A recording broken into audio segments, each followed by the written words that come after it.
लोकसभा चुनाव 2024 के छठे चरण के लिए 25 मई को यानी शनिवार को वोटिंग हो रही है। इसके लिए जो चुनाव प्रचार था वो शुक्रवार को ही थम गया। इस चरण में 8 राज्यों और केंद्र शासित प्रदेशों की 58 सीटों पर वोटिंग हो रही है, जिसमें केंद्रीय मंत्री धर्मेंद्र प्रधान, मेनका गांधी, संबित पात्रा, बीजेपी संगठन महासचिव प्रणब प्रकाश दास समेत कई दिग्गज चुनावी मुकाबले में दिख रहे हैं। जनता अपने मताधिकार का प्रयोग करके इनकी किस्मत का फैसला ईवीएम में कैद करने वाली है। दिल्ली और हरियाणा में कांग्रेस और आम आदमी पार्टी मिलकर चुनाव लड़ रहे हैं। इसके साथ ही आप दिल्ली की 4 सीटों पर चुनाव लड़ रही है, जबकि कांग्रेस ने 3 सीटों पर उम्मीदवार खड़े किए। चुनाव आयोग के मुताबिक छठवें चरण में 58 लोकसभा सीटों से 889 उम्मीदवार मैदान में हैं।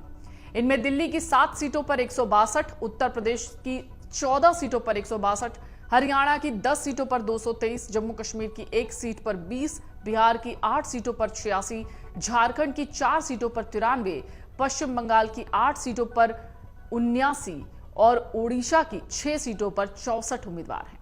वोटिंग कहां हो रही है ये भी जान लीजिए। लोकसभा चुनाव 2024 के छठे फेज में 8 राज्यों की 58 सीटों पर वोटिंग हो रही है। इनमें ओडिशा की 6 सीटें, जिनमें संबलपुर, क्योंझर, ढेंकनाल, पुरी, भुवनेश्वर और कटक लोकसभा सीटों के अंतर्गत आने वाली 42 विधानसभा सीटों पर तीसरे चरण में मतदान हो रहा है।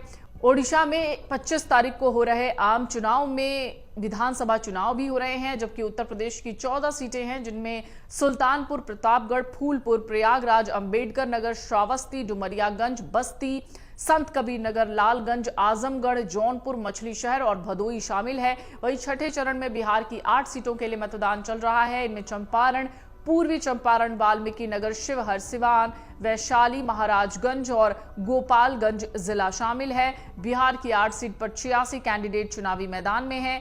इसके अलावा छठे चरण में झारखंड की 4 सीटों पर वोटिंग हो रही है, जिनमें रांची, गिरिडीह, धनबाद और जमशेदपुर शामिल हैं। यहां पर 93 उम्मीदवार अपनी किस्मत आजमा रहे हैं, जबकि जम्मू कश्मीर की 1 सीट है। इसके साथ ही पश्चिम बंगाल की 8, हरियाणा की 10 लोकसभा सीटों पर भी 25 मई को मतदान चल रहा है। इस दौरान दिल्ली की सभी सीटों में चुनाव हो रहे हैं।